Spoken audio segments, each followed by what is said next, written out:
You are getting 100% Jodi on Women Taking the Lead. I told her I was ready. I was resolved and it was the right thing to do. Michelle replied, and remember, you're doing this because you love them. She was exactly right. I wouldn't have risked so much if I didn't love the people who were in the room, but I wasn't present to it as I was preparing my data and creating the slides. Hello, my name is Jodi Flynn and welcome to Women Taking the Lead, where we are all about creating blasts of inspiration to help you overcome self-doubt so you can lead with confidence, integrity, and a sense of humor. Head over to womentakingthelead.com to join the community and get the resources to support you on your leadership journey. Now, your future awaits, so let's get started.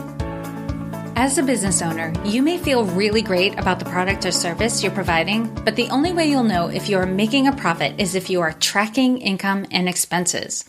Check out FreshBooks. It's a simple solution for your accounting.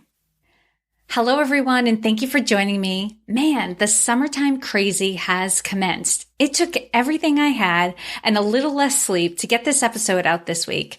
My schedule was jam-packed and I have family coming to visit, so my schedule is going to be all out of whack for a couple of weeks. I'll have a week of rest after or not, and then I'm off to podcast movement. The old me would have become insanely stressed out and resentful, and the people around me probably would have been very aware of it.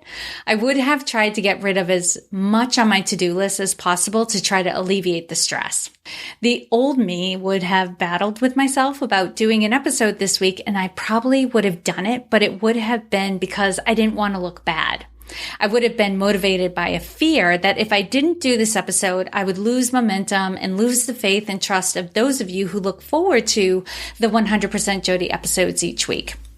I'm not going to deny I'm a little wound up this week with everything, but I wanted to do an episode this week because I'm motivated from something different from fear. The emotion I'm motivated by is love.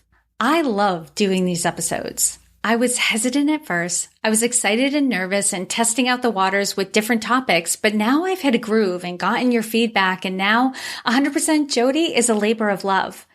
As much as possible, do things coming from the emotion of love. I think we can agree it's much more enjoyable to be feeling love while you're taking action than it is to feel fear. I would much rather do an obstacle course loving the exhilaration rather than running it half freaked out by the obstacles I still have to overcome. Sometimes it's not even fear we need to shift, but there can be something really special that can come about when we add love to the mix.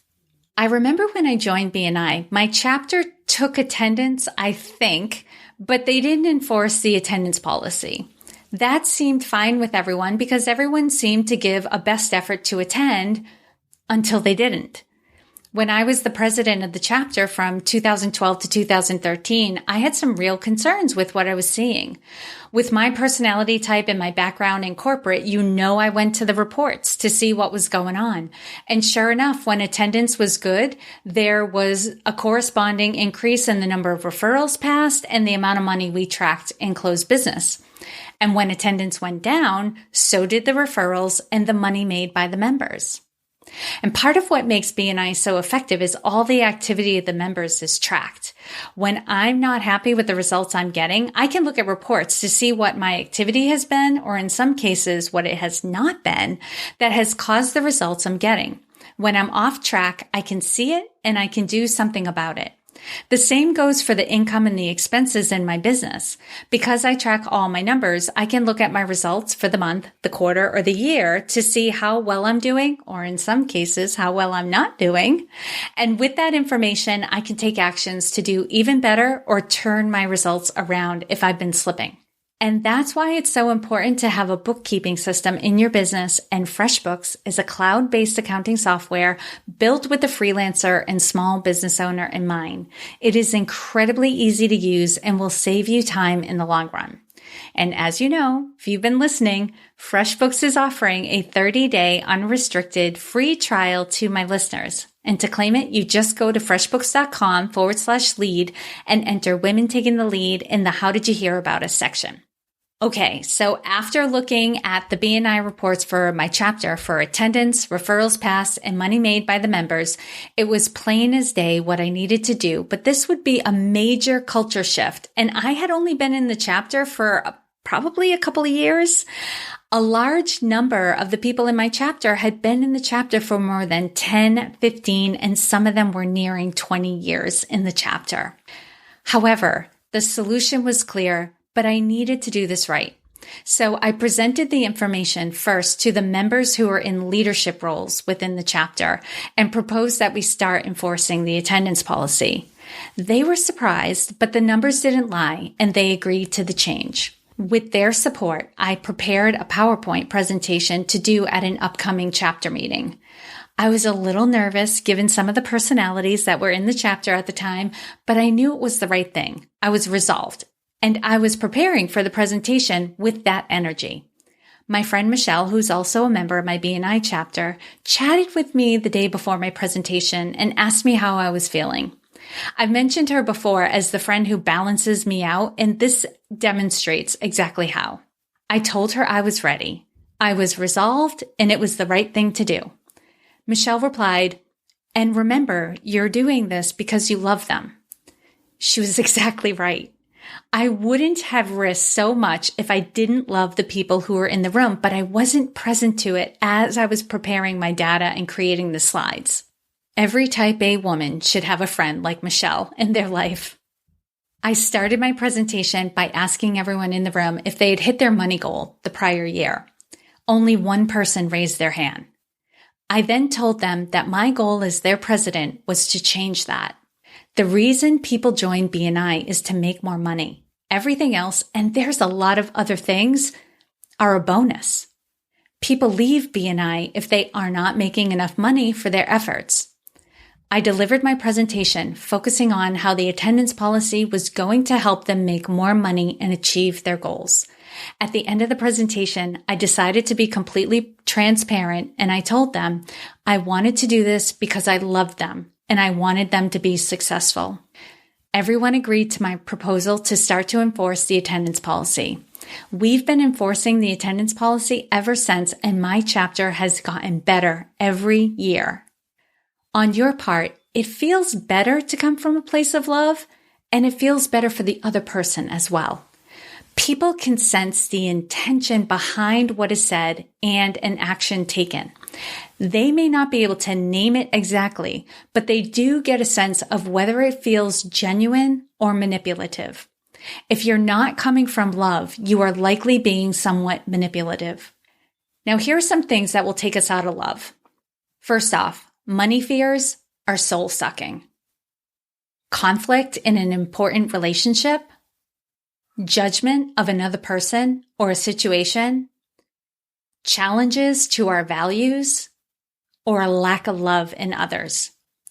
We have to consciously choose love in these situations because it's too easy to get sucked into fear or anger or resentment. If you find yourself getting sucked into negative emotions, come back to a place of love. How I do this is focusing on the things that I do love. I might get fearful about some aspect of my business, but then I think about the women in this community. I remember why I work so hard and why I continue to challenge myself to put out good content. When I get stressed out about a lack of time, I remind myself that it's my expectations of myself that causes the time crunch and that I love peace of mind more than perfection. I then do what I can from a place of love. And sometimes I surprise myself because I'm so calm doing my tasks, they actually get done more quickly because I'm not so easily distracted. As you start planning your days and your to-do lists, begin by getting yourself not only in a good state of mind, but a good state of heart as well. Remind yourself of what you love, and once you begin to lighten and feel the good emotions, then take action. Especially do this before a meeting or a phone call. Get to your set point of love and go from there. I guarantee you will see a difference in your productivity, your results, and the effect you have on other people. This is simple, but it is not easy. It's a practice, and I am constantly getting off track and going into autopilot, catching myself and then resetting my mindset and my emotions. It takes effort, but it is so worth it. And if you are looking to be around more women who are taking the concepts I've been sharing in these episodes, talking about them and putting them into practice, then you want to check out the Accomplished Community. While I certainly have a private Facebook group that any woman can join, the Accomplished Community is an exclusive community of women who are taking it to the next level. What I'm really good at is showing Type A women how to let go of the stress so you can believe in yourself and with clear vision and confidence, take the actions that are going to see you to the success that you want. My coaching removes the barriers that keep you from having the experiences you know you were meant for. Whether that is gaining more clients, growing your team, achieving awards and recognition in your industry, gaining that promotion, speaking, podcasting, or writing your book. If you've dreamt it, I can help you achieve it. Just go to womentakingthelead.com/community to find out more and register if this is for you.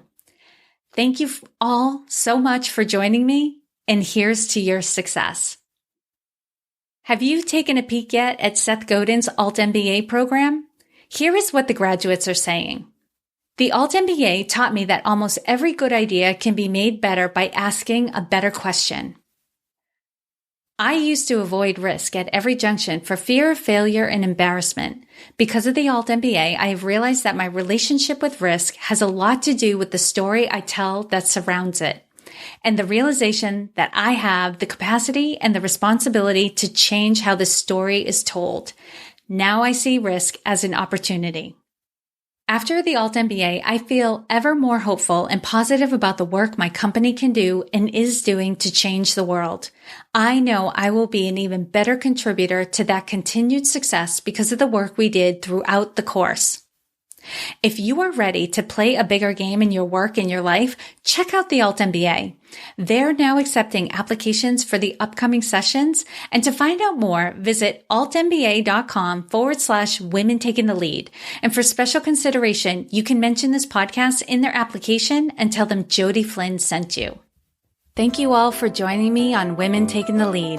And to strengthen you on your own leadership journey, I'd like to send you off with a quote from Marianne Williamson, so here goes. Our deepest fear is not that we are inadequate. Our deepest fear is that we are powerful beyond measure. It is our light, not our darkness, that most frightens us. We ask ourselves, who am I to be brilliant, gorgeous, talented, fabulous? Actually, who are you not to be? You are a child of God. Your playing small does not serve the world. There is nothing enlightened about shrinking so that other people won't feel insecure around you. We are all meant to shine as children do. We were born to make manifest the glory of God that is within us. It's not just in some of us, it's in everyone.